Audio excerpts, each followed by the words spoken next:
नमस्कार दोस्तों, मैं BS चार सीनियर मैनेजर इन PSB। आज आप लोगों के साथ जो 4 वर्कमैन यूनियन ने एक जॉइंट सर्कुलर इशू किया है 11th बाइपार्टाइट सेटलमेंट की डेवलपमेंट्स को लेके उसको डिस्कस करूंगा। साथियों, आप सभी जानते हैं कि बैंक एम्प्लॉयज़ की वेज सेटलमेंट हर 5 साल में होती है और ये 11th बाइपार्टाइट सेटलमेंट अभी अभी अंडर प्रोसेस है और ये 1 नवंबर 2017 से ड्यू है। आज 31 अक्टूबर 2020 है, यानी सेटलमेंट को ड्यू हुए पूरे 3 साल हो चुके हैं और 2 साल के बाद अगली 12th सेटलमेंट ड्यू होने वाली है 1 नवंबर 2022 से। बड़े दुख और शर्म की बात है कि 40 से ज़्यादा मीटिंग्स होने के बाद IBA के साथ और यूनियन की और लोगों की लगभग 6-7 सैलरियां कटवाने के बाद स्ट्राइक में अभी तक ये सेटलमेंट हो नहीं पाया। इसके रीजंस को बाद में डिस्कस करेंगे। अभी सबसे पहले डिस्कस करते हैं वो लेटर जो आप स्क्रीन पे देख रहे हैं, जो चारों यूनियन ने इशू किया है और उसमें डेवलपमेंट्स की बात की है। उन्होंने कहा है कि 16 अक्टूबर 2020 के बाद आज IBA की जो वर्किंग कमेटी के चेयरमैन राकेश शर्मा जी हैं और जो गोपाल भगत जी हैं डिप्टी चीफ एग्जीक्यूटिव IBA, उनके साथ बैठक हुई और उस बैठक में वर्कमैन की पे स्लिप के वेरियस कंपोनेंट को फाइनलाइज करने के लिए जो 3,385 करोड़ रुपए अलॉट किए गए हैं उनको लेकर डिस्कस किया गया और फाइनलाइज किया गया। उसमें आगे बताया गया है कि अब क्लरिकल स्टाफ की जो बेसिक रहेगी वो 17,900 से शुरू होगी और जो लास्ट बेसिक होगी वो 47,920 रुपीज़ होगी। ऐसे ही सब स्टाफ की बेसिक के बारे में बताया गया है कि सब स्टाफ की बेसिक 14,500 से शुरू होगी और 28,145 रुपये उनकी लास्ट बेसिक होगी। नो स्टेगनेशन इंक्रीमेंट रहने वाले हैं और जो DA रहेगा वो 0.07 पर slab of 4 points over 6,352 points of index. और इसके साथ साथ जो अभी तक फाइनलाइज हुआ है उसमें एक यूनिफॉर्म HRA जिसके एट प्रेजेंट 3 डिफरेंट रेट्स हैं, उन तीनों डिफरेंट रेट्स को ख़त्म करके एक यूनिफॉर्म रेट HRA का डिसाइड किया गया है जो irrespective of place of posting रहने वाला है। इसके साथ साथ यूनियन ने बताया है कि उन्होंने PQP, स्पेशल पे, FPP, HRA, medical aid etcetera जो वेरियस कंपोनेंट्स थे या वेरियस जो अलाउंसेस थे उनको भी वर्कआउट कर लिया है, यानी कि वो भी फाइनलाइज हो चुके हैं।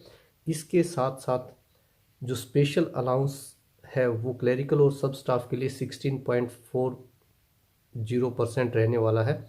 साथियों, इसको लेके मैं अलग से बात करूंगा क्योंकि ये the main Apple of Discord या ये कहिए कि झगड़े की मेन जड़ यही थी जिसकी वजह से 18 अक्टूबर 2020 को जो जॉइंट नोट साइन करने वाले थे ऑफिसर यूनियंस, जिनको साइन करने के लिए बाकायदा IBA ने इनवाइट किया था, वो साइन नहीं हो पाया। वो सिर्फ इसी स्पेशल अलाउंस की परसेंटेज को लेके था। इसको एक बार फिर लास्ट में डिस्कस करेंगे।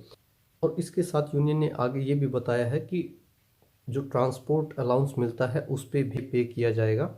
और इसके साथ साथ revision in powers of special pay posts and increase in special pay, ये 2 ऐसे इश्यूज हैं जो अभी अंडर डिस्कशन है और ऐसी उम्मीद की जा रही है कि जल्दी फाइनलाइज ये कर लिए जाएंगे और इसी के साथ 11th बाइपार्टाइट सेटलमेंट कर लिया जाएगा। ये था साथियों आज के जो 31 अक्टूबर का लेटर है उसका क्रक्स था, ये जो चारों यूनियन ने अपने मेंबर्स को कन्वे करने की कोशिश की है। UFBU वर्कमैन यूनियंस का जो 1 पेज का सर्कुलर है इसमें सबसे इम्पोर्टेंट पॉइंट था वो था 16.4% स्पेशल अलाउंस क्लर्क और सब स्टाफ के लिए।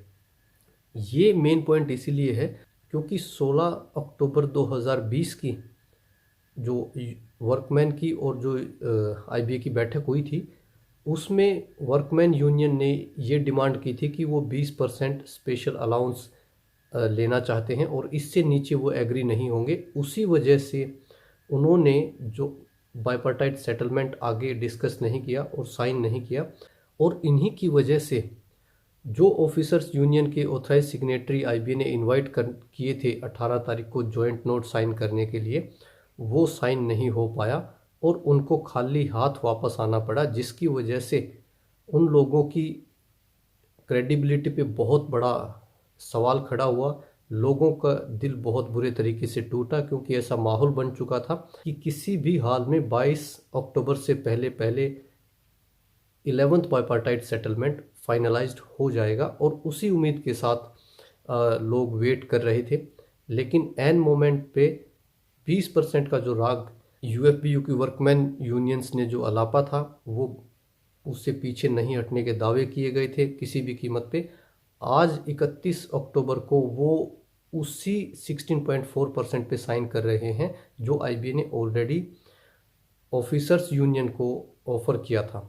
यानी कि हम ये कह सकते हैं कि असली जो झगड़े की जड़ है वो वर्कमैन यूनियन ही थी।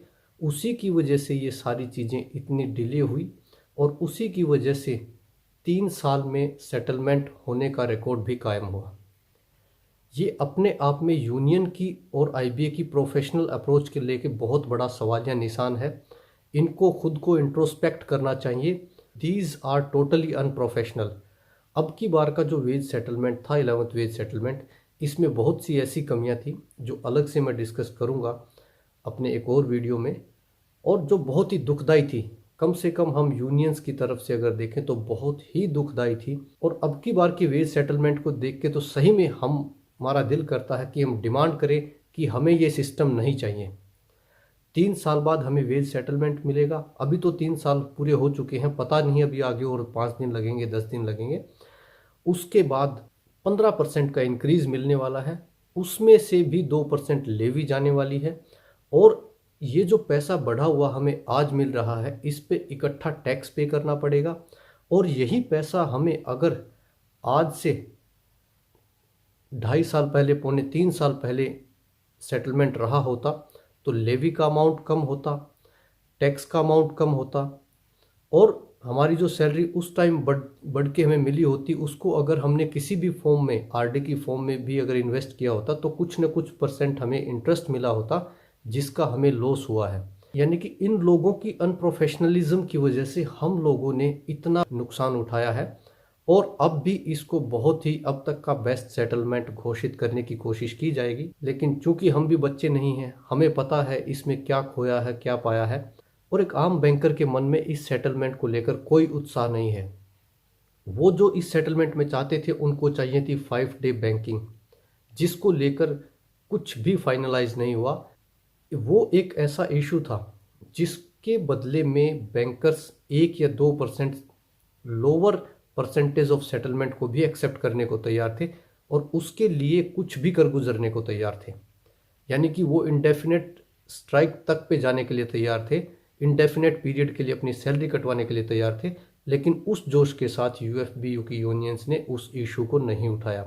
वो भी वर्कमैन और ऑफिसर यूनियन की पॉलिटिक्स की भेंट चढ़ गया, जिसका फ़ायदा आईबीए ने इसको डेफर करने में उठाया। तो साथियों, ये था इस वीडियो में जो मैं आप लोगों के साथ डिस्कस करना चाहता था, और ये वीडियो देखने के लिए आपका बहुत बहुत धन्यवाद। जय हिंद साथियों।